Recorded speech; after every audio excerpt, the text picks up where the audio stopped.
ହେଇଗଲା।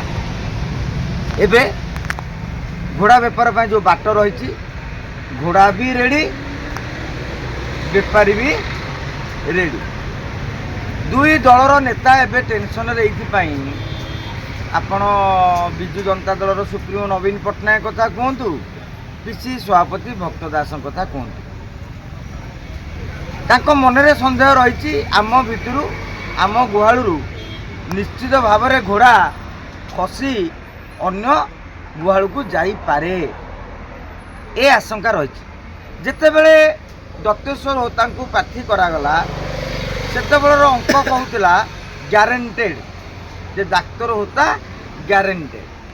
କିନ୍ତୁ ଯେତେବେଳେ ଦିଲ୍ଲୀପ ରାୟ ମଇଦାନକୁ ଆସିଲେ ସେତେବେଳେ ଆଜିକା ଦିନରେ ଆପଣଙ୍କୁ କହୁଛି ରାଜ୍ୟସଭା ନିର୍ବାଚନରେ ବିଜେଡି ପ୍ରାର୍ଥୀ ସନ୍ତୃପ୍ତ ମିଶ୍ର ସବୁଠାରୁ ଟେନସନ୍। କାହିଁକି? ସାଧାରଣତଃ ଆପଣମାନଙ୍କର ଧାରଣା ଥିବ 30 ଭୋଟରେ ଜଣେ ରାଜ୍ୟସଭା ନିର୍ବାଚନ ଜିତିଯିବେ। ତାମାନେ 30 ବିଧାୟକଙ୍କୁ ସେଟିଂ କରାଯାଇଥିବ ଯେ ପ୍ରଥମ ପସନ୍ଦ ତେମେ ସନ୍ତୃପ୍ତ ବାବୁଙ୍କୁ ଦେବୁ। ଗୋଟିଏ ଭୋଟ ଯଦି ନାକଚ ହେଇଗଲା ତାଙ୍କ ଭୋଟ ସଂଖ୍ୟା ହେଇଯିବ 29। ଯଦି ଜଣେ ଭୋଟ ବିଜେଡି ବିଧାୟକ କ୍ରସ୍ ଭୋଟ କରିଦେଲେ ତାହେଲେ ତାଙ୍କର ହେଇଯିବ 29 କି 28, ବୁଝିପାରିଲେ କି ନାହିଁ? ତେଣୁ ସନ୍ତୃପ୍ତ ମିଶ୍ର ଯେଉଁ ଚାପେରେ ଅଛନ୍ତି ସେ ନବୀନ ବାବୁଙ୍କୁ ବର୍ତ୍ତମାନ ଚାଲିଛି ଯାହା ବିଜେଡ଼ିରେ ଅତି କମରେ 33-34ଟା ଭୋଟ ଇଏ ଭିଡ଼ି ପାରନ୍ତି।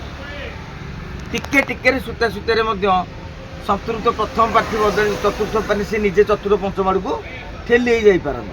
ଏବଂ ଆଉ ଗୋଟିଏ କଥା, ରାଜ୍ୟସଭା ନିର୍ବାଚନରେ ଦଳୀୟ ପ୍ରାର୍ଥୀ କ୍ଷେତ୍ରରେ କ'ଣ ହୁଏ, ସପୋଜ ମନମୋହନ ସାମଲ ଏବଂ ସୁଜିତ କୁମାର ପ୍ରାର୍ଥୀ ହେଇଛନ୍ତି, ଜଣେ 31 ଅଛି ଆଉ ଜଣେ 29 ଅଛି, ଗୋଟେ ଭୋଟ ଟ୍ରାନ୍ସଫର ହେଇପାରିବ ଯେତେବେଳେ ଆପଣ ସେଇ ଦଳରୁ ଲଢ଼ିଥିବେ।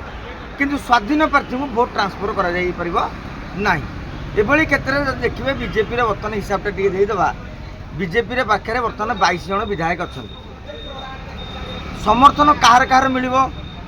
ଅରବିନ୍ଦ ମହାପାତ୍ର, ବିଜୟ ମହାପାତ୍ର, ଦିଲ୍ଲୀପ ରାୟଙ୍କର ସମ୍ପର୍କ କ'ଣ ସାରା ଓଡ଼ିଶା ଜାଣିଛି।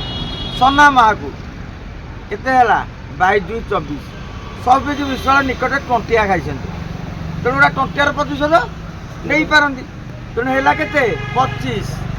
ଆମର ସିପିଏମ୍ ବିଧାୟକ 26, ଆଉ କେତେଟା ଦରକାର? ଆଉ 3ଟି। କାହିଁକି 4ଟା ନୁହଁ? 30-30-30-90 ପାଇଗଲା ପରେ ଆଉ ବଳୁଛି 57ଟା ଭୋଟ। ତାମାନେ ଜଣେ 29ଟା ପାଇଲେ ବି ଆଉ ଜଣେ 28 ରହିଯିବ।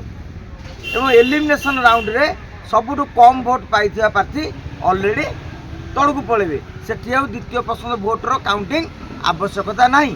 ସେଥିପାଇଁ ମାର୍କେଟରେ ବର୍ତ୍ତମାନ ରାଜନୀତି ମହଲରେ ଚର୍ଚ୍ଚା ହେଉଛି 6 ଜଣ ପ୍ରାର୍ଥୀଙ୍କୁ ମଇଦାନକୁ ଛାଡ଼ିବା ପାଇଁ। ଏବେ 5 ଅଛନ୍ତି, ହୁଏତ 5 ତାରିଖ ଦିନ ଆଉ ଜଣେ ଏଣ୍ଟ୍ରି ନେଇପାରନ୍ତି।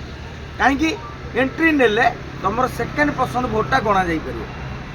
ତେଣୁ ଦେଖାଯାଉ ସେମାନେ କ'ଣ ରଣନୀତି କରୁଛନ୍ତି। ଆମେ ତ ଆସନ୍ତାକାଲି ସେ ବିଷୟରେ ଆଉ ଥରେ ପୁଙ୍ଖାନୁପୁଙ୍ଖ ଭାବରେ ଆଲୋଚନା କରିବା। କିନ୍ତୁ ଗାଏ ମୋଟ କହିଲେ ଖେଳ ଜମିବା ସ୍ଥିତିରେ ଯାଇଛି। କଥା ହେଉଛି ଘୋଡ଼ା ଯେଉଁ ବିକ୍ରି ହେବେ କେଉଁ ରେଟ୍ରେ, ଘୋଡ଼ା ଯେଉଁ ବିକ୍ରି ହେବେ କେଉଁ ସର୍ତ୍ତରେ। ଚର୍ଚ୍ଚା ହେଉଛି ପ୍ରଭାତ ବିଶ୍ୱାଳ ମଧ୍ୟ